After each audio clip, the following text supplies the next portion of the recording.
Do you know that Devon used all the tricks and setup games against Levan, just like he did against Hermes and Vitali?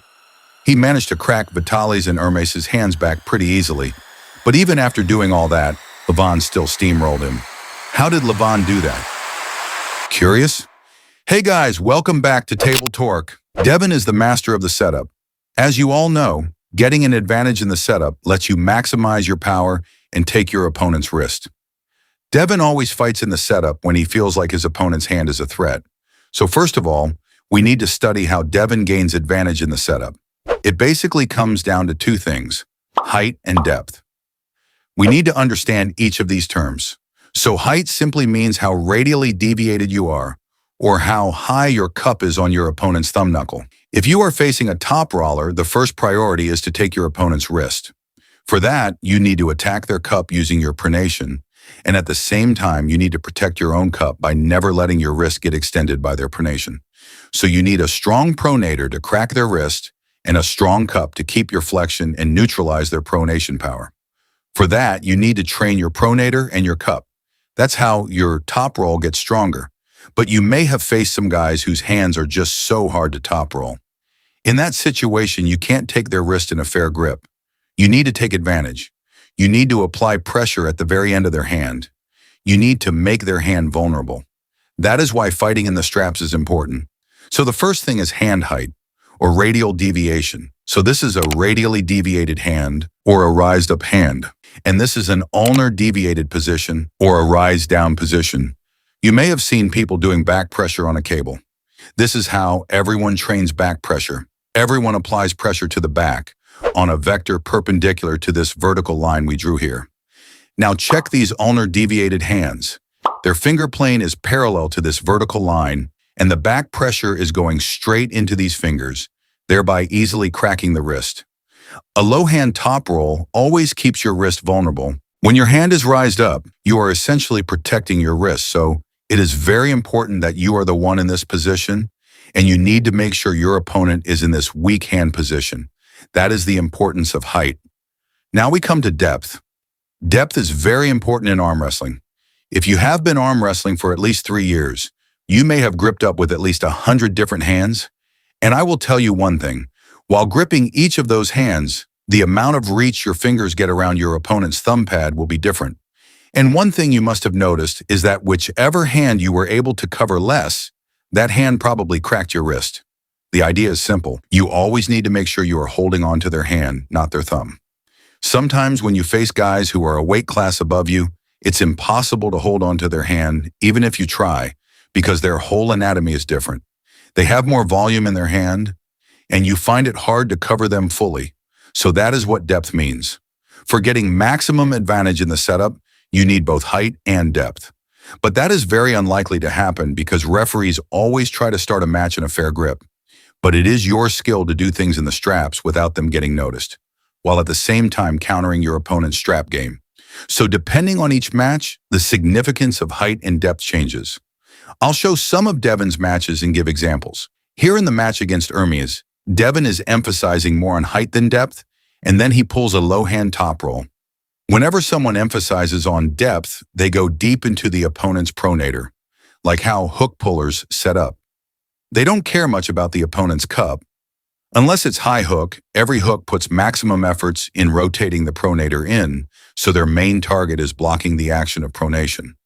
When you go deep, you leave a lot of space for your opponent to curl your pronator. When Devon sets up, he didn't leave any space there, forcing Hermes to hold on to Devon's thumb instead of his hand. Here, Devon doesn't emphasize depth because he already has a bigger hand than Hermes. He gets a decent carve in with a fair grip. You may have seen the practice pull they had before. Devon's hand is huge for Hermes, and to counter that, Hermes needs to fight for depth and height at the same time. Now here against Michael Todd, you can see Devon is emphasizing depth much more. Cracking Michael's wrist was Devon's secondary objective. The first thing Devon wanted was control over Michael's pronator. As you know, Michael has a very strong pronation, which made Devon struggle a lot in the WAL match. He needed to make sure he carved deep on Michael's thumb pad and made sure he was holding Michael's hand, not just his thumb, and see the result. Michael was not able to crack Devon. While climbing for height through the knuckle, Devon was also climbing for depth. See how deep Michael's hand is inside Devon's. Now, when we go to the Vitali and Levan matches, the setup is slightly different. He emphasized both depth and height. When we look at the Levan match, you can see how deep he is on Levan's pronator. He wanted to do that because Levan himself has a huge hand, and his whole thumb pad is so big that Devon needs depth to get a proper grip for applying power. At the same time, he is also fighting for height. See how vertical he is in the setup. And when it is about to go, he is climbing Levan's knuckle, but Levan didn't allow it to start that way. Devon needed to control Levan's pronation, and for that he went for depth. So where did Levan outsmart Devon? Despite doing all this, why did Devon get flash pinned? That is Levan's riser and his cup. Devon goes so deep that he leaves a lot of space for Levan to get a proper cup. Levan could cup Devon's whole hand, and Devon thought his riser would help him crack that hand, but it turned out the other way around. Levan's high knuckle rotation was simply too strong for Devon to counter. Devon needs to take all three fundamentals of a top roll at the same time to defeat Levan: pronation, rise, and cup. If he goes too deep trying to cover Levan's pronator, he loses height. If he goes too much for height but denies depth, Levan's pronator will cause trouble again. Levan can Todd roll, guys. He has an amazing Todd roll. For the people saying Devon is progressing and unlocking a new version, Levan is also progressing at crazy levels. We are not seeing it because he flash pins people. It's simple. Levan flash pinned a 10-year-old and Hermes the same way. When a non-arm wrestler sees both matches, there is nothing that tells them Hermes is stronger than the 10-year-old while comparing those two matches, because Levan beat them equally fast.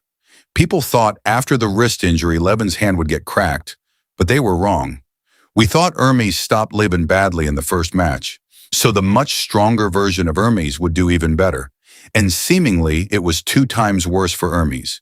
So the rate of progress in Levan also needs to be discussed.